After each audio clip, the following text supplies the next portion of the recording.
Hello mga Team Marves. Ayan, magkikita na yung mag-best friend. Si best friend, Tiny. Ano, si Tiny. Ano yung best friend, Tiny. Oh. Uy, nainggit si Parker. Oh. Ganun yung dalawa, ha? Ngayon lang kayo nagkita ni Pickles. Ito yung best friend ni Pickles na si Tiny. No.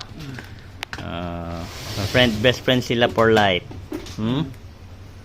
Laging binibisita ni Pickles yan. Hindi sila nagkakatagpo parate, no? Ayan si Tiny, oh. Ganda-gandang shih tzu din si Tiny. No? Tahimik si Tiny, oh. Nag-aamo yan lang silang dalawa, oh. Ayan si Tiny, oh. Ganda-ganda naman ni Tiny. Ang tagal mong naligaw, ah. Oh, yun nga eh. Tagal silang Kasi di kung saan nakita. gumagala yung magtatay. Oh, yun nga. Kung saan ko nakikita. Saan naglalakwat siya. Oh.